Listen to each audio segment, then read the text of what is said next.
150ഓളം മുറിവുകളും പൊള്ളലേറ്റ പാടുകളും ആ ശരീരത്തുണ്ടായിരുന്നു. പൊള്ളലേറ്റ് മാറിലെയും ശരീരത്തിന്റെ പല ഭാഗങ്ങളിലെയും തൊലികൾ അടർന്ന് തൂങ്ങിയിരുന്നു.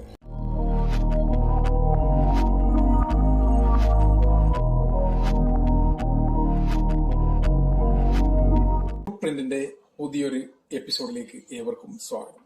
ലോകത്തിലെ ഏറ്റവും ക്രൂരയായ സ്ത്രീ ആരാണെന്ന് നമ്മളോട് ഒരാൾ ചോദിച്ചാൽ നമ്മൾ എന്തായിരിക്കും മറുപടി പറയുക? നമ്മളോട് ഏറ്റവും ദേഷ്യമുള്ള, നമ്മളോട് ഏറ്റവും വെറുപ്പുള്ള, നമ്മളോട് ഏറ്റവും വിരോധമുള്ള ഒരു സ്ത്രീയെ ചൂണ്ടിക്കാണിച്ചിട്ട് പറയും, അവളെക്കാൾ ക്രൂരയായ ഒരാളും ഈ ലോകത്തില്ല എന്ന് നമ്മൾ മറുപടി പറയും. പക്ഷെ ഈ അന്വേഷണവുമായി നമ്മൾ മുന്നോട്ട് പോയാൽ ഈ അന്വേഷണം ചെന്നെത്തുന്നത് ലോകത്തിലെ ഏറ്റവും ക്രൂരയായ സ്ത്രീ എന്ന് പറയപ്പെടുന്ന ഗെർട്രൂഡ് നാദിൻ വാൻ ഫോൺസണിലാണ്. ആരാണ് ഈ ഗെർട്രൂഡ് നാദിൻ വാൻ ഫോൺസൺ? ഗെർട്രൂഡ് നാദിൻ വാൻ ഫോൺസൺ എന്ന് പറയുമ്പോൾ ഇച്ചിരി ഡിഫിക്കൽറ്റി ഉള്ളതുകൊണ്ട് നമുക്ക് അവരെ ഗെർട്രൂഡ് എന്ന് നമുക്ക് സംബോധന ചെയ്യാം. ആരാണ് ഈ ഗെർട്രൂഡ്? 1929 സെപ്റ്റംബർ 19 അമേരിക്കയിലെ ഇൻഡ്യാനോയിലാണ് ഗെർട്രൂഡ് ജനിക്കുന്നത്. 6 മക്കളിൽ 3ാമത്തെ ആളായിട്ടാണ് ഗെർട്രൂഡ് ജനിച്ചത്. ഇവൾക്ക് ഏറ്റവും പ്രിയപ്പെട്ട, ലോകത്തിലെ ഏറ്റവും പ്രിയപ്പെട്ടത് ഇവളുടെ അച്ഛനായിരുന്നു. ഇവൾക്ക് 11 വയസ്സായപ്പോൾ അച്ഛൻ ഒരു ഹൃദയസ്തംഭനം മൂലം മരണപ്പെട്ടു. അത് ഇവളെ സംബന്ധിച്ചിടത്തോളം ഏറ്റവും വലിയ ഒരു ഷോക്കായിരുന്നു. 16 വയസ്സായപ്പോൾ പഠനമെല്ലാം അവസാനിപ്പിച്ച് വിവാഹിതയായി. അവളെക്കാൾ 2 വയസ്സ് കൂടുതലുള്ള ജോൺ സ്റ്റീഫൻ ആയിരുന്നു ഭർത്താവ്. ഇയാൾക്ക് പിന്നീട് ഇൻഡ്യാനോ പോലീസിൽ ജോലി കിട്ടി. ഇവരുടെ കുടുംബജീവിതം മുമ്പോട്ട് പോയി. അവർക്ക് 4 മക്കൾ ജനിച്ചു. അതിനുശേഷം ഇവൾ ജോണുമായിട്ടുള്ള വിവാഹ ജീവിതം ഡിവോഴ്സ് ചെയ്തു.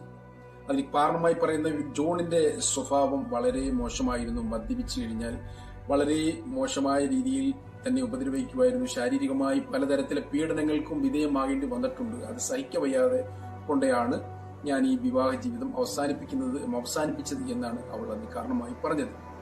അതിനുശേഷം ഏതാനും നാളുകൾക്ക് ശേഷം അവൾ മറ്റൊരു വിവാഹം കഴിച്ചു. എഡ്വേർഡ് ഗുദ്രി എന്നായിരുന്നു അയാളുടെ പേര്.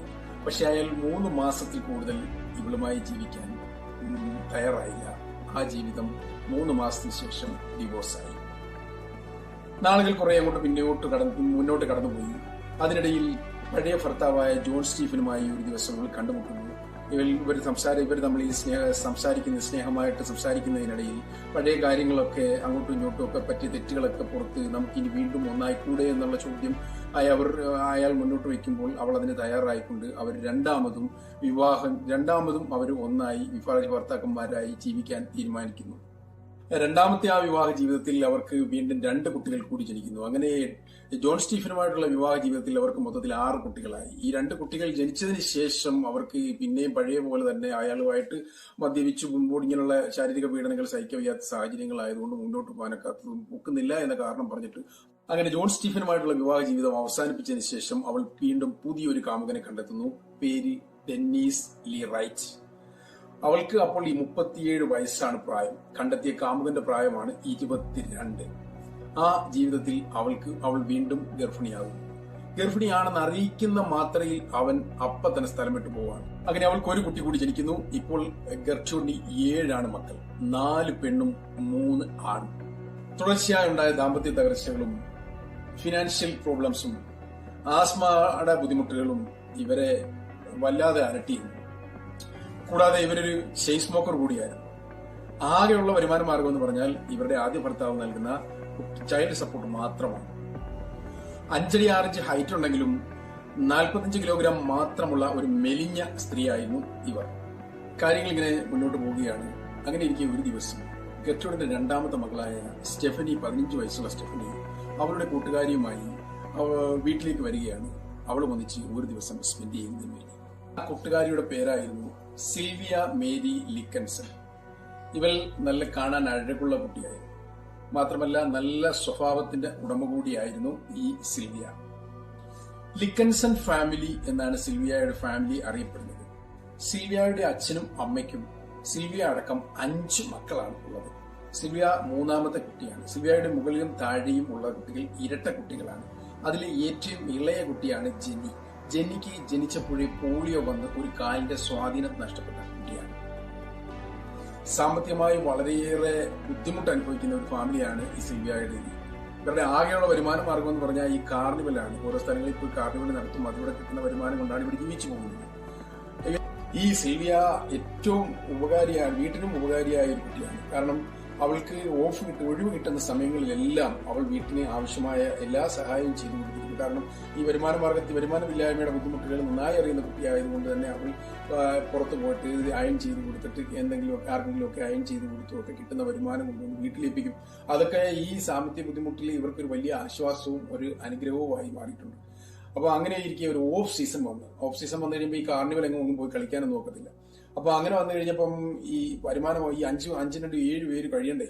അപ്പൊ അങ്ങനെ വന്നപ്പം സാമ്പത്തിക ബുദ്ധിമുട്ട് വരുമ്പോൾ പിന്നെ ആഹാരം ഉണ്ടാക്കാനുള്ള സാധനങ്ങളൊന്നും ഇല്ലാതെ വന്നു കഴിഞ്ഞപ്പം ഈ ഉള്ള പൈസയും കൊണ്ട് ഈ സിൽവിയയുടെ അമ്മ കടയിൽ പോയി, ഗ്രോസറി സ്റ്റോറിൽ പോയി. നമ്മുടെ നാട് പോലല്ല, ഇവിടെ കടമൊന്നും കിട്ടത്തില്ല. കയ്യിലുള്ള കാശിന്റെ സാധനം മേടിക്കുക പോരുക എന്നുള്ളതല്ലാതെ ഒരു രൂപയുടെ സാധനം ഇവിടെ ഈ അമേരിക്കയിലൊന്നും കടം കിട്ടത്തില്ല. ഇതുപോലുള്ള രാജ്യങ്ങളിലൊന്നും കടം കിട്ടത്തില്ല. അപ്പം ഇവര് ഇവിടെ ഈ കൊള്ള പൈസ കൊണ്ട് ഇവർ ചെന്ന് കഴിഞ്ഞപ്പോൾ ഇവർക്ക് ആവശ്യമായ ഒരു സാധനങ്ങൾ ഇവരുടെ കയ്യിലുള്ള പൈസ കൊണ്ട് കിട്ടത്തില്ല. അങ്ങനെ വന്നപ്പോൾ ഇവർ കുറച്ച് സാധനങ്ങൾ, ആവശ്യമുള്ള സാധനങ്ങൾ എടുത്തിട്ട് ഉള്ള പൈസയുടെ സാധനങ്ങൾ കൗണ്ടറിൽ കാണിച്ചിട്ട് ബാക്കിയുള്ള സാധനങ്ങൾ പട്ടിണി കൊണ്ടാണ്, വിശപ്പ് കൊണ്ടാണ്, എന്നാലും ആരെങ്കിലും കേൾക്കുമോ, ആ ബാക്കിയുള്ള സാധനങ്ങൾ കൊണ്ട് ഇവര് പോരാനുള്ള ശ്രമം നടത്തി. അപ്പം കൈയോടെ പിടിക്കപ്പെട്ടു. അവര് പോലീസ് വന്നു. മോഷണക്കുറ്റത്തിന് പോലീസ് കേസെടുത്ത് ഇവരെ അറസ്റ്റ് ചെയ്ത് ഇവര് ജയിലിലുമായി. അപ്പൊ ഇങ്ങനെ വന്നു കഴിഞ്ഞപ്പോൾ ഉള്ള ബുദ്ധിമുട്ടെന്ന് പറഞ്ഞു കഴിഞ്ഞാൽ ഇപ്പം സിൽവിയയുടെ അച്ഛനെ സംബന്ധിച്ചിടത്തോളം പുറത്തുപോയി ഒരു വരുമാന മാർഗം കണ്ടെത്താനുള്ള പറ്റാത്തൊരവസ്ഥയാണ്. കാരണം കുട്ടികളെ നോക്കാൻ ആരുമില്ല, വീട്ടിലാരും ഏൽപ്പിച്ചിട്ട് പോകാനില്ല. അപ്പൊ അങ്ങനെ വന്നു കഴിഞ്ഞപ്പം വല്ലാത്തൊരു സിറ്റുവേഷനായി. ഇപ്പം കാർണിവലുമായിട്ട് പോകാനോ മറ്റോ ഒക്കെ പറ്റാത്തൊരു അവസ്ഥയായി. അങ്ങനെ ഈ സാഹചര്യത്തിലൂടെ മുന്നോട്ട് പോയിക്കൊണ്ടിരിക്കുന്ന സമയത്താണ് സിൽവിയ ഇപ്പൊ ഗെർട്രൂഡിന്റെ വീട്ടിലെ ഈ മകളുടെ കൂടെ ഗെർട്രൂഡിന്റെ വീട്ടിലേക്ക് എത്തിയിരിക്കുന്നത്. സ്റ്റെഫിനി മൊത്ത് ഒരു ദിവസം സ്പെൻഡ് ചെയ്ത് അടുത്ത ദിവസം സിൽവിയയെ വിളിക്കാനായിട്ട് അവിടെ അച്ഛൻ ഗെർട്രൂഡിന്റെ വീട്ടിലെത്തി. ഗെർട്രൂഡ് സിൽവിയയുടെ അച്ഛനെ കണ്ടപ്പോഴേ ആ സന്തോഷമായിട്ട് അവൾ സ്വീകരിച്ച് ഒരു കപ്പ് ചായയൊക്കെ കൊടുത്ത് സൗഹൃദ സംഭാഷണങ്ങളൊക്കെ ഇങ്ങനെ നടത്തിക്കൊണ്ടിരിക്കുന്ന കൂട്ടത്തിൽ ഈ സിൽവിയയുടെ അച്ഛൻ അയാൾ കടന്നു പോകുന്ന ആ അവസ്ഥയെക്കുറിച്ച് ഈ ഗെർട്രൂഡിനോട് പറയുകയാണ്. അപ്പം എനിക്കിപ്പോ രണ്ടുപേരെ ഉത്തരവാദിത്തപ്പെട്ട ആരെങ്കിലും ഒരാൾ നോക്കാനുണ്ടായിരുന്നു എങ്കിൽ എനിക്ക് ജോലിക്ക് പോകാമായിരുന്നു, വരുമാനം കിട്ടുമായിരുന്നു. അല്ലെങ്കിൽ അതല്ല എങ്കിൽ കുടുംബവും ജീവിതവും വല്ലാത്ത ബുദ്ധിമുട്ടിലേക്ക് ഓരോ ദിവസവും പോയിക്കൊണ്ടിരിക്കുകയാണ്. എന്ത് ചെയ്യണമെന്ന് അറിയാൻ വയ്യാത്ത ഒരു സ്ഥിതിയിലൂടെയാണ് ഞാനിപ്പോൾ കടന്നു പോയിക്കൊണ്ടിരിക്കുന്നതൊക്കെ ഈ സിൽവിയയുടെ അച്ഛൻ ഗെർട്രൂഡിന് പറയുമ്പോൾ ഗെർട്രൂഡ് പറഞ്ഞു, നിങ്ങൾ വിഷമിക്കണ്ട, എനിക്കിപ്പോ ഇത്രയും കുട്ടികളുണ്ട്, ഇവരെയൊക്കെ ഞാൻ നോക്കുന്നില്ലേ, നിങ്ങളുടെ മക്കളിൽ രണ്ടുപേരുടെ കാര്യമല്ലേ ഉള്ളൂ. അപ്പം ഗെർട്രൂഡ് പറഞ്ഞു, എന്റെ എന്റെ ഇളയ മകൾ കാലും ഇല്ലാത്തവളാണ്, അവൾക്ക് നടക്കാൻ സുഖമായിട്ട് പറ്റത്തില്ല. അതൊന്നും നിങ്ങൾ ബേജാറാകണ്ട, അതൊന്നും നിങ്ങൾ വിഷമിക്കേണ്ട കാര്യമില്ല. ഇവരെ രണ്ടുപേരെയും എന്റെ മക്കളെ പോലെ തന്നെ ഞാൻ നോക്കിക്കോളാം. നിങ്ങൾ എനിക്ക് ഒരാഴ്ചയിൽ $20 വെച്ച് തരാൻ തയ്യാറാണെങ്കിൽ ഞാനിവരെ, ഒരു പ്രയാസവും നിങ്ങൾക്ക് വേണ്ട, നിങ്ങൾക്ക് ധൈര്യമായിട്ട് പോകാം, ഇവരുടെ സംരക്ഷണം ഞാൻ ഏറ്റെടുത്തോളാം എന്ന് ഗെർട്രൂഡ് ഈ സിൽവിയയുടെ അച്ഛന് ഉറപ്പ് കൊടുക്കുകയാണ്. സിൽവിയയുടെ അച്ഛനെ സംബന്ധിച്ചിടത്തോളം അതൊരു വലിയ അനുഗ്രഹമായിരുന്നു, വലിയൊരു ആശ്വാസമായിരുന്നു. കാരണം അവർക്ക് മറ്റാരും തന്നെ ഇല്ല. ഇങ്ങനൊരു സാഹചര്യത്തിൽ ഇങ്ങനൊരു നല്ല വാക്ക് പറയാൻ പോലും അവർക്ക് ആരുമില്ല. അതുകൊണ്ട് ഇവരുടെ വാക്കുകൾ അവർക്ക് നൽകിയ ആശ്വാസം ചെറുതല്ല. ഇവർ പറഞ്ഞ $20 വെച്ച് കൊടുക്കാൻ അയാൾ സന്നദ്ധനായിരുന്നു. അങ്ങനെ തന്റെ പ്രിയപ്പെട്ട സിൽവിയയെയും ജെന്നിയെയും ഈ ഗെർട്രൂഡിന്റെ അടുത്താക്കി അദ്ദേഹം പോയി. ആദ്യ നാളുകളിലെല്ലാം കൃത്യമായി അദ്ദേഹം പൈസ അയച്ചു കൊടുത്തു. അദ്ദേഹത്തിന് പൈസ കിട്ടുന്ന സമയങ്ങളിലെല്ലാം അദ്ദേഹം കൃത്യമായി പൈസ അയച്ചു കൊടുത്തിരുന്നെന്ന് വേണം കരുതാൻ. കാരണം ആഴ്ചകളിൽ ഈ കാർണിവലിനെ സംബന്ധിച്ചിടത്തോളം ഓഫ് സീസണുള്ള വർക്കായിരിക്കും. അതുകൊണ്ട് തന്നെ ഈ ഓഫ് സീസൺ വന്ന സമയങ്ങളിൽ ഓഫ് സീസൺ വർക്ക് കുറയുന്ന സമയത്തെല്ലാം ഇദ്ദേഹം പൈസ അയക്കുന്നത് ഒന്ന് കുറയ്ക്കും. അപ്പം പൈസ കിട്ടുന്ന സമയങ്ങളിലെല്ലാം ഇദ്ദേഹം കൃത്യമായി അയച്ചു. ഈ ആഴ്ചകൾ കാത്തിരുന്നിട്ട് പൈസ കിട്ടാതെ വരുന്നുണ്ടെങ്കിൽ ഇവർക്ക് ഭയങ്കര പകയും ദേഷ്യവും കീറും എല്ലാം കൂടെ വിചാരിച്ച് കയറി വരും. അങ്ങനെ ഈ ദേഷ്യം എല്ലാം കൂടെ വല്ലാതെ ഈ 2 ആഴ്ച 3 ആഴ്ചയൊക്കെ അടുപ്പിച്ച് കിട്ടാതാകുന്നുണ്ടെങ്കിൽ ഇവർക്ക് ദേഷ്യം വല്ലാതെ വന്നിട്ട് ഈ കുട്ടികളോട് വെറുപ്പായി തുടങ്ങി. എന്നെ പറ്റിക്കാൻ, എന്നെ ചതിച്ചിട്ട് ഇവിടെ ഏൽപ്പിച്ചിട്ട് പോയി. എനിക്ക് എന്റെ കുട്ടികളെ തന്നെ നോക്കാനുള്ള സാമ്പത്തിക ബുദ്ധിമുട്ടി അനുഭവിക്കുന്ന ഞാൻ എങ്ങനെയാണ് ഇവരെയും കൂടെ നോക്കുന്നത് എന്നുള്ള ചിന്ത ഇവളുടെ വായിച്ച് എന്നെ പറ്റിച്ചിട്ട് പോയി എന്നുള്ള ആ ദേഷ്യം എല്ലാം കൂടെ അരച്ചു കയറി വന്നപ്പോൾ ഇവൾ പതിയെ സിൽവിയയെ ഉപദ്രവിക്കാൻ തുടങ്ങി. വടിയെടുത്തിട്ട് ഇവളുടെ ബട്ടക്സിൽ അടിക്കാൻ തുടങ്ങി. എന്ത് പറഞ്ഞാലും ദേഷ്യപ്പെടുകയും അടിക്കാനും തുടങ്ങി. പിന്നെ കുറച്ചങ്ങോട്ട് കഴിഞ്ഞപ്പോഴത്തേക്ക് ഓഫ് സീസൺ വന്നു. ഇപ്പൊ പൈസ അന്നേരം പൂർണ്ണമായും അയക്കാതെയായി. ഇവളെ സംബന്ധിച്ചിടത്തോളം ഇവൾ നിന്ന് കത്തുന്ന അവസ്ഥയായി. ഇവളെ ഈ സിൽവിയയെ കൈ കിട്ടുന്ന എല്ലാം എടുത്തിട്ട് ഉപദ്രവിക്കുന്ന ഒരു അവസ്ഥ വന്നു. കൃത്യമായി രണ്ടുപേർക്കും കൃത്യമായി ഭക്ഷണം കൊടുക്കാതെയായി. മറ്റുള്ളവർ കഴിച്ച് ബാക്കി എന്തെങ്കിലും ഉണ്ടെങ്കിൽ കൊടുക്കും, ഇല്ലെങ്കിൽ ഇല്ല എന്നുള്ളതായി. എന്തു പറഞ്ഞാലും അടിയായി. അടിയാന്ന് പറഞ്ഞാൽ ക്രൂരമായ കൈ കിട്ടുന്ന എന്തും എടുത്തിട്ട് തല്ലുന്ന അവസ്ഥ വന്നു. വളരെ വളരെ മൃഗീയമായ രീതിയിൽ ആ കുട്ടികളോട് വളരെ മോശമായ രീതിയിൽ പെരുമാറാൻ തുടങ്ങി. അത് ജെനിയോട് അടിയിടിയൊന്നും ജനിക്കില്ല. ജനിക്ക് കാല് വയ്യാത്തതുകൊണ്ട് കുറച്ച് സഹതാപം അവൾ കാണിച്ചിട്ടുണ്ട്. ഈ സിൽവിയയാണ് അവളുടെ ജീവിതത്തിൽ നേരിട്ട ഈ ദുരന്ത അനുഭവങ്ങൾക്ക് അവൾ ഇങ്ങനെ ആലോചിച്ചു കൊണ്ടിരിക്കുന്നതുകൊണ്ട് അവൾക്ക് ആ ഒരു കാര്യത്തിൽ ദേഷ്യം വന്നാലും ഓടി വന്ന് ഈ സിൽവിയയുടെ മേൽ തീർക്കാൻ തുടങ്ങി. അങ്ങനെ എല്ലാ അർത്ഥത്തിലും അടിയോടടി, മിണ്ടിയാലും അടി, തിരിഞ്ഞാലും അടി, പിടിച്ചാലും അടി, അങ്ങനെ അവളെ ശരിക്കും ഉപദ്രവിക്കാൻ തുടങ്ങി. വിശപ്പ് സഹിക്കാൻ വയ്യാതെ വന്ന ഒരു ദിവസം ഈ സിൽവിയ ഈ റീസൈക്കിളിന് വേണ്ടിയുള്ള കുപ്പികളെല്ലാം അവിടെ പെറുക്കിയിട്ട് ഒരു പാക്കറ്റിലാക്കിയിട്ട് അത് സ്കൂളിലേക്ക് പോകുന്ന വഴിയിൽ അത് അവിടെ റീസൈക്കിൾ സെന്ററിൽ കൊടുത്തിട്ട് കിട്ടുന്ന പൈസ കൊണ്ട് എന്തെങ്കിലും മേടിച്ച് കഴിക്കാന്ന് വെച്ച് ഇതെല്ലാം കളക്ട് ചെയ്ത് കവറിനകത്താക്കി വെച്ചു. ഇവര് ഇത് അറിഞ്ഞുകൊണ്ട് ഓടി വന്നിട്ട് ഈ കുപ്പി ചാക്കൂടെ എടുത്തിട്ട് ഇവളെ അത് വെച്ച് അടിച്ച് ഇവളെ പൊട്ടിച്ചതിന് ശേഷം ആ കുപ്പിയും ആ ചാക്കും അതോടുകൂടി കൊണ്ടുപോയി ഈ ഗാർബേജ് കളയുകയാണ് ചെയ്തത്. ഈ ഗർട്രൂഡിന്റെ മൂത്ത മകളായ പോള ഈ കാണാൻ അത്ര വലിയ സൗന്ദര്യം എന്നുള്ളതല്ല. ഈ സിൽവിയയെ സംബന്ധിച്ചിടത്തോളം കാണാൻ നല്ല സൗന്ദര്യമുള്ള പെൺകുട്ടിയാണ്. ഇത് ഇവളെ സംബന്ധിച്ചിടത്തോളം വലിയ ജലസി ഉണ്ടാക്കി. ഇവള് ഈ തള്ളയെടുക്കല്, ഇവിടെ അമ്മയെടുക്കല്, ആവശ്യമില്ലാത്ത കാര്യങ്ങളൊക്കെ പറഞ്ഞു കൊടുത്ത് പ്രകോപിപ്പിച്ചിട്ട് ഇവരെ കൊണ്ട് കൂടുതൽ ഉപദ്രവിപ്പിക്കുകയുള്ളൂ. എന്നിട്ട് അവസരം കിട്ടുന്ന സമയങ്ങളിൽ അതിന്റെ ഇടയ്ക്കൂടെ വന്നിട്ട് ഇവളും ഈ പോളായും ഈ സിൽവിയയെ ഉപദ്രവിക്കുന്നു. അങ്ങനെ ഈ ഉപദ്രവിച്ചിട്ട് മൂത്തവള് ചെയ്യുന്ന കണ്ടിട്ട് പിന്നെ അതിന്റെ കൂട്ടത്തിൽ മറ്റുള്ള കുട്ടികളൂടെ കൂടാൻ തുടങ്ങി. അങ്ങനെ ഈ കുട്ടികൾ കൂട്ടത്തോടെ ഇവളെ ഉപദ്രവിക്കുക. എന്ത് പറഞ്ഞാലും ഇവൾക്ക് മറുപടി പറഞ്ഞാൽ ഉടനെ തന്നെ ഇവൾ ആക്രമിക്കുക, മറ്റുള്ളവർ വന്ന് ഉപദ്രവിക്കുന്ന കൂട്ടത്തിലൂടെ മറ്റു കുട്ടികളോട് വന്ന് ഉപദ്രവിക്കുന്ന അവസ്ഥയായി. ഇവൾക്ക് ഇതെല്ലാം സഹിക്കുക അല്ലാതെ വേറെ വഴിയില്ല. ഇവൾക്ക് പോകാൻ ഇടമില്ല. അച്ഛൻ എവിടാണെന്ന് അറിയില്ല, അമ്മയുടെ സ്ഥിതി എന്താണെന്ന് അറിയില്ല, മറ്റു സഹോദരങ്ങളുടെ മറ്റു സഹോദരങ്ങൾ എവിടൊക്കെയാണെന്ന് യാതൊരു അറിവുമില്ല. അവരാരും ഇവളെ തിരക്കിട്ട് വരുന്നുമില്ല. അങ്ങനെ ആരോടും പറയാതെ എല്ലാം സഹിച്ച് അവൾ മുന്നോട്ട് പോയി. ഗർട്രൂഡിന്റെ മറ്റു മക്കളും ഒന്നിച്ചാണ് ഇവൾ സ്കൂളിലേക്ക് പോകുന്നത്. അപ്പം ഇവൾ കൂടെ ഉണ്ടെങ്കിൽ മറ്റാരും തന്നെ ഈ ഗർട്രൂഡിന്റെ മറ്റു പെൺപിള്ളേരെ ആരെയും നോക്കത്തില്ല. അതുകൊണ്ട് തന്നെ ഇവളോട് കൂടുതൽ പക വരാനുണ്ടായ ഒരു കാരണവും അത് തന്നെയാണ് ഈ ഗർട്രൂഡിന്റെ മറ്റു പെൺകുട്ടികൾക്ക്. അങ്ങനെ ഒരു ദിവസം ഈ സ്കൂൾ വിട്ട് വരുന്ന സമയത്ത് ഒരു ആൺകുട്ടി വന്ന് ഇവളോട്, ഈ സിൽവിയയോട് അവന് ഇവളെ ഇഷ്ടമാണെന്ന് പറയുന്നുണ്ട്. അവളൊന്നും മിണ്ടാതെ പോരുന്നെങ്കിലും ഈ ഗർട്രൂഡിന്റെ മക്കൾ ഇത് കേട്ടിട്ട് ഗർട്രൂഡിനോട്, അമ്മേ ഇവള് ഒരുത്തിനുമായിട്ട് പ്രണയത്തിലാണ്, ഇവളാണ് ശരിയല്ല, ഇവള് വളരെ മോശക്കാരിയാണ് എന്ന് ഗർട്രൂഡിനോട് പറയുന്നുണ്ട്. മക്കളുടെ വാക്കുകൾ അപ്പടി വിശ്വസിച്ച ഗർട്രൂഡ് സൂചി ചുട്ടുപഴിപ്പിച്ചതിന് ശേഷം ഐ ആം എ പ്രോസ്റ്റിറ്റ്യൂട്ട് എന്ന് സിൽവിയയുടെ പുറത്ത് എഴുതി പിടിപ്പിക്കുന്നുണ്ട്. പച്ചമാംസം കരിയുന്ന വേദന സഹിക്കുമ്പോഴും അവൾ ആരെയും ഒന്നും പറഞ്ഞില്ല, ആരെയും ഒന്നും ചെയ്തില്ല. അവൾക്കൊരാളെ ഉണ്ടായിരുന്നുള്ളൂ അവിടെ വേദനകൾ പറയാൻ, അവിടെ സഹോദരി ജെനി മാത്രം. അവളെ കെട്ടിപ്പിടിച്ച് അവൾ ഒരുപാട് കരഞ്ഞതിന് ശേഷം അന്നത്തെ ദിവസം അവൾ കിടന്നുറങ്ങി. പിന്നെയും പല ദിവസങ്ങൾ ഇങ്ങനെ കടന്നു പോവുകയാണ്. ഇവളെ സംബന്ധിച്ചിടത്തോളം പെൺകുട്ടിയല്ലേ, ഇടാനുള്ള തുണികളൊന്നുമില്ല, ഇടാനുള്ള ഡ്രസ്സൊന്നുമില്ല, സ്കൂളിൽ ഇട്ടുകൊണ്ട് പോകാനും വീട്ടിലിടാനും ഒന്നുമുള്ള ഡ്രസ്സില്ല, ആരോട് പറയാനോ വാങ്ങിക്കൊടുക്കാനിട്ട് ആളുമില്ല.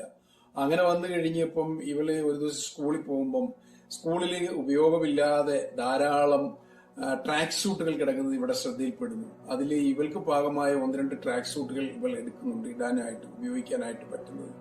അത് സ്കൂൾ അധികൃതർ കൈയോടെ പിടികൂടി ഇവളുടെ ഗർട്രൂഡിനെ വിവരം അറിയിക്കുകയാണ്. ഇതുപോലെ ട്രാക്ക് സൂട്ടുകൾ സ്കൂളിൽ നിന്നും മോഷ്ടിച്ചിരിക്കുകയാണ് സിൽവിയ എന്ന്. അത് സിൽവിയയുടെ സ്കൂൾ ജീവിതം ഗർട്രൂഡ് എന്നേക്കുമായി അവസാനിപ്പിക്കുന്നതിനുള്ള ഒരു കാരണമായി തീർന്നു. സ്കൂളിലേക്ക് പോകുമ്പോൾ മർദ്ദനങ്ങൾ സ്കൂൾ ടൈമിൽ അത്രയും സമയം ഉണ്ടായിരുന്നില്ല, വീട്ടിൽ ഇല്ലാത്തതിന്റെ പേരിൽ. ഇപ്പം സ്ഥിരം വീട്ടിലായതോടുകൂടി മർദ്ദനത്തിന്റെ അളവ് കൂടി. ഇപ്പം അവൾ ഉപദ്രവിക്കുന്നതെല്ലാം അവിടെ ജെനിറ്റൽ ഏരിയയിലാണ്. അവൾ ചവിട്ടുകയും അടിക്കുകയും ചെയ്യുന്നതെല്ലാം അവിടെ ജെനിറ്റൽ ഏരിയയിലാണ്. എങ്ങനെയും ഇവളെ ഈ സിൽവിയയെ ഇല്ലാതാക്കാനാണ് ഇപ്പോൾ ഗർട്രൂഡ് ചിന്തിക്കുന്നത്. അതിന് ഏത് മേഖലയിലാണ് അടിച്ചാലാണ്, ഏത് മേഖലയിൽ ഇടിച്ചാലാണ്, ഏത് മേഖലയിൽ മർദ്ദനമേൽപ്പിച്ചാലാണ് ഇവൾ പെട്ടെന്ന് ഇല്ലാതാകുന്നത് എന്നാണ് ഇപ്പം അവളുടെ ചിന്താഗതി. ജെനിറ്റൽ ഏരിയയിലുള്ള മർദ്ദനം കൂടിക്കൂടി വരുന്നതനുസരിച്ച് ഈ മൂത്രം പിടിച്ചാൽ നിൽക്കാതെയായി. അപ്പം ആഗ്രഹിച്ച് വാഷ്റൂമിലേക്ക് പോകുന്നുണ്ടെങ്കിലും വാഷ്റൂമിൽ എത്തുന്നതിന് മുമ്പേ യൂറിൻ പോവാണ്. ബെഡിൽ യൂറിൻ പോവാണ്. ഇതൊക്കെ മർദ്ദനമുറകൾ വർദ്ധിപ്പിക്കാൻ കാരണമായി. വല്ലാതെ വർദ്ധിച്ചിട്ടും ഈ സംഭവം ഇങ്ങനെ മൂത്രം പിടിച്ചു നിൽക്കാതെ ഇങ്ങനെ പോകുന്നത് കണ്ടപ്പോൾ മനസ്സിലായി എന്തോ തകരാറ് കൊണ്ട് പോകുന്നതാണ്, പിടിച്ചു നിർത്താൻ പറ്റാത്തത് കൊണ്ടാണ് ഇങ്ങനെ പോകുന്നത് മനസ്സിലാക്കിയിട്ട് ഇവൾ ബേസ്മെന്റിലേക്ക്, ആരുമില്ലാത്ത ഒറ്റയ്ക്ക് ബേസ്മെന്റിലേക്ക് സിൽവിയയെ തള്ളുകയാണ്. പിന്നീടുള്ള ജീവിതം ബേസ്മെന്റിലായതോടുകൂടി ഒരു ശബ്ദങ്ങളും ഒരു ആർത്തനാദങ്ങളും എന്തെല്ലാം വിഷമങ്ങളും ഒച്ച വെച്ചാലും എന്തെല്ലാം സംഭവിച്ചാലും പുറത്തേക്ക് ഒരാളും ഒന്നും കേൾക്കാതെയായി.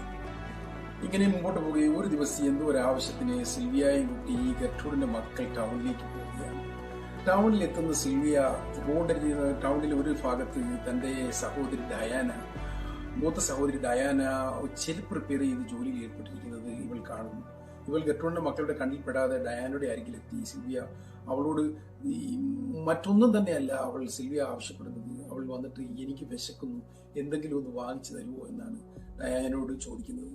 ദൈന്യം നിറഞ്ഞ ആ ചോദ്യം കേട്ടപാടെ ഡയാന പെട്ടെന്ന് തന്നെ ഒരു സാൻഡ്വിച്ച് വാങ്ങി അവൾക്ക് നൽകുന്നു. ആ ആർത്തിയോടെ ആ സാൻഡ്വിച്ച് കഴിച്ചുകൊണ്ട് നിൽക്കുമ്പോൾ ഈ ഗർട്രൂഡിന്റെ മക്കൾ സിൽവിയ തന്റെ സഹോദരിയുമായി സംസാരിക്കുന്നത് തന്റെ വീട്ടിലെ വിഷയം എന്തെങ്കിലും സംസാരിക്കുകയാണോ എന്ന് പെട്ടെന്ന് ശ്രദ്ധയിൽപ്പെട്ട ഇവർ അങ്ങനെ സംശയിച്ചിട്ട് ഓടി വന്നിട്ട് സിൽവിയയെ പെട്ടെന്ന് തന്നെ സ്നേഹത്തോടെ വിളിച്ച് ഈ ഡയാനയുടെ അരികിൽ നിന്ന് കൊണ്ടുപോകുന്നുണ്ട്, പിന്നീട് കാണാമെന്ന് പറഞ്ഞിട്ട്. പക്ഷെ ഡയാനയ്ക്ക് പെട്ടെന്ന് ഈ അഡ്രസ് ചോദിക്കാനോ ഇവരെവിടെ താമസിക്കുന്നതെന്ന് അറിയാനോ ഒന്നും തന്നെയുള്ള സാഹചര്യം കിട്ടിയില്ല. അങ്ങനെ ഇവർ പോയി ഇവൾ ഗർട്രൂഡിന്റെ വീട്ടിലേക്ക് എത്തുകയാണ്. ഗർട്രൂഡിന്റെ വീട്ടിലെത്തുമ്പോൾ ഗർട്രൂഡ് പാചകം ചെയ്തുകൊണ്ടിരിക്കുകയാണ്. വീട്ടിന് ആവശ്യത്തിന് വേണ്ടി വെള്ളം ഇങ്ങനെ തിളപ്പിക്കുകയാണ്. അവിടെ ചെന്ന് കഴിയുന്ന ഈ ഗർട്രൂഡിന്റെ മക്കൾ ആദ്യം തന്നെ സിൽവിയയുടെ കുറ്റം കുറവുകളൊക്കെ ഗർട്രൂഡിനോട് നിരത്തുകയാണ്. അമ്മ ഇവളുടെ ജ്യേഷ്ഠത്തിനോട് നമ്മളുടെ കുറ്റം കുറവൊക്കെ പറയാനായിട്ട് കിട്ടിയ അവസരം ഉപയോഗിച്ചമ്മേ, നമ്മളുടെ ഈ കാര്യങ്ങളൊക്കെ അവളോട് ചെന്ന് പറയുന്നത് ഞങ്ങൾ കണ്ടു അമ്മേ, നമ്മളെ കുറിച്ച് മോശമായ കാര്യങ്ങളൊക്കെ അവളോട് പറഞ്ഞിട്ടുണ്ടാകും എന്നുള്ള രീതിയിൽ ഗർട്രൂഡിനോട് സംസാരിക്കുമ്പം അവിടെ തിളച്ചുകൊണ്ടിരുന്ന ആ വെള്ളമെടുത്ത് ഇവരിവിടെ ഈ സിൽവിയയുടെ ദേഹത്തേക്ക് ഒഴിക്കുകയാണ്. ഇവൾ വല്ലാതെ നിലവിളിക്കുകയാണ്. അടുത്ത വീട്ടിലെ അയൽവാസി നിലവിളി കേട്ടിട്ട് ഇയാൾ പോലീസിനെ വിളിക്കുന്നതിന് പകരം ഈ സ്കൂൾ അധികൃതരെയാണ് വിവരം അറിയിക്കുന്നത്. നിങ്ങളുടെ സ്കൂളിൽ പഠിച്ചിരുന്ന സിൽവിയ എന്ന കുട്ടി ഇവിടെ എന്തൊക്കെയോ വല്ലാത്ത ബുദ്ധിമുട്ടുകൾ നേരിടുന്നുണ്ട് ഈ വീട്ടിലെന്നാണ് ഞങ്ങൾക്ക് തോന്നുന്നത്. അപ്പോഴും എപ്പോഴും ആ കുട്ടിയുടെ നിലവിളി ഞങ്ങൾ കേൾക്കുന്നുണ്ട്, എന്താണ് എന്നൊന്ന് അന്വേഷിക്കണമെന്ന്. സ്കൂൾ അധികൃതർ സ്കൂളിൽ നിന്നും ഒരു നഴ്സിനെ ഈ വീട്ടിലേക്ക് എന്താ കാര്യം എന്നറിയാൻ വേണ്ടി വിടുന്നുണ്ട്. നഴ്സ് വരുന്നത് ഗർട്രൂഡിന്റെ ഇടയിലേക്കാണ്. ഗർട്രൂഡ് നഴ്സിനെടുക്കെ സിൽവിയയുടെ കുറ്റങ്ങളും കുറവുകളും എല്ലാം പറഞ്ഞിട്ട് ഇവൾ കുളിക്കില്ല, നനയ്ക്കില്ല, ഇവൾ വൃത്തിയും വീറുമായിട്ട് നടക്കില്ല, എപ്പോഴും ഞാൻ ഇവളെ വഴക്ക് പറയുകയും ഉപദേശിക്കുകയും ചെയ്യാറുണ്ട്. ഇവൾ മറ്റൊരാളുടെ മകളാണ്, ഇവളെ എന്റെ അടുത്ത് ഇരിക്കിപ്പിച്ചിരിക്കുകയാണ്, ഞാൻ എന്റെ മകളെക്കാൾ കാര്യമായിട്ട് നോക്കുന്നുണ്ട്, നോക്ക് ഇവിടെ ശരീരം എല്ലാം തൊലി വിട്ടുവിട്ട് പോകുന്നത് കണ്ടോ, അത് ഇവൾ കുളിക്കാത്തതിന്റെ പേരിൽ സ്കിന്നിൽ ബാധിച്ചിരിക്കുന്ന എന്തോ ഫംഗൽ പ്രോബ്ലംസ് ആണ് എന്ന് പറയുമ്പോൾ ഗർട്രൂഡ് പറഞ്ഞ വാക്കുകളെ മുഖവിലക്കെടുത്ത് നഴ്സ് ഇവൾക്ക് കുറച്ച് ഉപദേശവും കൊടുത്തതിന് ശേഷം അവിടെ നിന്ന് പോവുകയാണ് ചെയ്യുന്നത്. പിന്നെ ഈ ഒച്ചയും നിലവിളിയും ഒന്നും ഡൗൺ സ്റ്റെയറിൽ നിന്നും പുറത്തേക്ക് കേൾക്കാതെയായി. ഇപ്പോൾ ഗർട്രൂഡ് ചെയ്യുന്ന ഒരു വളരെ ആസ്വദിക്കുന്ന ഒരു വിനോദം കസേരയിട്ടിരുന്ന സിഗരറ്റ് വലിച്ചുകൊണ്ട് ഇവളുടെ ദേഹത്തേക്ക് കുത്തിരസിക്കുക, 1, 2 തന്റെ മക്കളെ കൊണ്ട് ഇവളെ ഉപദ്രവിപ്പിച്ച് ഇവളുടെ ദയനീയമായ കരച്ചിൽ കേട്ട് ആസ്വദിക്കുക. ഇതൊക്കെയാണ് ഇപ്പം ഇവൾക്ക് ഗർട്രൂഡിന് മാനസിക ഉല്ലാസം നൽകുന്ന ചില കാര്യങ്ങൾ. തന്നെയുമല്ല ഇപ്പം പുതിയ വിനോദം എന്ന് വെച്ച് കഴിഞ്ഞാൽ പുറത്തുള്ള കുട്ടികൾക്ക് സിൽവിയയെ എന്തും ചെയ്യാം. 5 സെൻസ് ഏതെങ്കിലും കുട്ടികൾ കൊടുത്താൽ അവൾക്ക് ഇഷ്ടമുള്ള സമയം വരെ എന്തും ചെയ്യാൻ പെർമിഷൻ കൊടുക്കുന്ന ഒരവസ്ഥയിലേക്ക് ആ സാഹചര്യങ്ങളിലേക്ക് എത്തിയിരിക്കുന്നു. ഇതിലൊന്നും അവസാനിച്ചില്ല, പിന്നെയും തുടർന്നുകൊണ്ടേയിരുന്നു മർദ്ദനമുറകൾ. അതിൽ തന്റെ സഹോദരി സിൽവിയ ഏറ്റുവാങ്ങുന്ന പീഡനങ്ങളും വേദനകളും കണ്ട് ആരോടും പറയാൻ കഴിയാതെ നെഞ്ചു പൊട്ടിക്കരയുന്ന ഒരു വികലാംഗയായ സഹോദരി സിൽവിയയുടെ അവിടെ ഉണ്ടല്ലോ, ജെന്നിയെ പിടിച്ച് താഴേക്ക് കൊണ്ടുവരികയാണ്, ഡൗൺ സ്റ്റെയറിലേക്ക് കൊണ്ടുവന്നിട്ട് ഈ ജെന്നിയെ കൊണ്ട് സിൽവിയയുടെ മുഖത്ത് അടുപ്പിക്കുകയാണ്. ഞാൻ അടുപ്പിച്ചിട്ട് അത് കണ്ടും പൊട്ടിച്ചിരിക്കുകയാണ്. അങ്ങനെ ഓരോരോ മർദ്ദനമുറകൾ ഇങ്ങനെ പുതിയ പരീക്ഷണങ്ങൾ നടത്തിക്കൊണ്ടിരിക്കുകയാണ്. പല ദിവസങ്ങളിലും തന്റെ 22 വയസ്സുകാരനായ കാമുകനിലുണ്ടായ ഏറ്റവും ഇളയ കുട്ടി, 1 വയസ്സുള്ള കുട്ടിയുടെ ഡയപ്പറിലുള്ള കാഷ്ടം ഡയപ്പറോട് കൂടി കൊണ്ടുവന്നിട്ട് സിൽവിയ ഉറങ്ങിക്കിടക്കുമ്പോൾ മുഖത്തേക്ക് കൊണ്ടുവന്ന ഡയപ്പറോട് കൂടി തേച്ച് പിടിപ്പിച്ചു കൊടുക്കുന്നുണ്ട്. ദിവസം ഈ വിശന്ന് വല്ലാതെ കരയുന്ന സിൽവിയയ്ക്ക് ഗർട്രൂഡും മൂത്ത മകൾ പോളയും അയൽവാസിയായ റാൻഡിയും ചേർന്നിട്ട് ഒരു ഹോട്ട് ഡോഗ് കഴിക്കാൻ കൊടുക്കുകയാണ്. അതിനകത്ത് മസ്റ്റാർഡ്, കൂടുതൽ മസ്റ്റാർഡും കൂടുതൽ കെച്ചപ്പും വളരെ വലിയ കൂടുതൽ സ്പൈസസും ഒക്കെ ഇട്ടിട്ട് കഴിക്കാനായിട്ട് കൊടുക്കുകയാണ്. വേണ്ട എന്ന് നിർബന്ധിച്ച് പറയുമ്പോൾ അടിച്ചവളെ കൊണ്ട് തീറ്റിക്കുകയാണ്. ഇത് കഴിച്ചു കഴിയുമ്പോൾ ഇവൾ ഈ സിൽവിയ ഇത് ഒമറ്റ് ചെയ്യുകയാണ്, ഛർദിക്കുകയാണ്. ഛർദിച്ച ആ ഛർദിൽ അവളെ കൈകൊണ്ട് വാരി ആ ഛർദിൽ തീറ്റിക്കുന്നുണ്ട്. ഒരു ദിവസം ഈ സിൽവിയയെ ലിവിംഗ് റൂമിലേക്ക് കൊണ്ടുവരികയാണ്. അത് ലിവിംഗ് റൂമിൽ കൊണ്ടു നിർത്തി ഇവിടെ ഡ്രസ്സുകളെല്ലാം അഴിച്ചു മാറ്റിയതിനു ശേഷം ഫുള്ളി നേക്കഡായി നിർത്തിയതിനു ശേഷം ഈ പെപ്സിയുടെ ഗ്ലാസ് ബോട്ടിൽ കൊടുത്തിട്ട് മാസ്റ്റുർബേറ്റ് ചെയ്യാൻ പറയുകയാണ്. അവൾ പറ്റില്ല എന്ന് പറയുമ്പോൾ അവളെ കൊണ്ട് നിർബന്ധിച്ച് അത് ചെയ്യിക്കുകയാണ്. ഏറ്റവും വലിയ ക്രൂരത എന്ന് പറഞ്ഞാൽ ഇതിന് കാഴ്ചക്കാരിയായി സ്വന്തം സഹോദരി ജെനിയെ പിടിച്ച് അടുത്തിരുത്തിയിട്ടാണ് ഇവളെ കൊണ്ട് ഇത് ചെയ്യിക്കുന്നത് എന്നുള്ളതാണ്. ഇദ്ദേഹം ആ സകലം മുറിവും പൊള്ളലേറ്റ പാടുകളും അതിന്റെ വേദനകളും മർദ്ദനവും എല്ലാം കൂടെ ഈ ശരീരത്തിന് താങ്ങാനാവുന്നതിന് ഒത്തിരി അപ്പുറത്തായപ്പോഴത്തേക്ക് സിൽവിയ വീണുപോയി. അവൾക്ക് എഴുന്നേറ്റ് നിൽക്കാനാവാത്ത അവസ്ഥയിലേക്ക് പൂർണ്ണമായും കിടപ്പിലായി. അപ്പോൾ മറ്റ് പ്രാഥമിക കൃത്യങ്ങളെല്ലാം കിടന്ന കിടപ്പിൽ ചെയ്യുന്ന ഒരവസ്ഥയിലേക്ക് എത്തി. ഇത് ഇവൾക്ക് മനസ്സിലായി. ഇനി അധികം മുമ്പോട്ടില്ല എന്ന് ഗർട്രൂഡിന് മനസ്സിലായപ്പം ഗർട്രൂഡ് ഈ കിടപ്പിൽ ഇവളുടെ കൈ പിടിച്ച് ഒരു ലെറ്റർ എഴുതി വാങ്ങുകയാണ്. ഞാൻ എന്റെ സ്വന്തം ഇഷ്ടപ്രകാരം ഒരു ബോയ് ഫ്രണ്ടുമൊത്ത് പോവുകയാണ്. അച്ഛൻ എന്നെ ഞങ്ങളെ ഈ ഗർട്രൂഡിന്റെ വീട്ടിലാക്കാൻ എടുത്ത തീരുമാനത്തിന് അച്ഛന് ഞാൻ നന്ദി പറയുകയാണ്.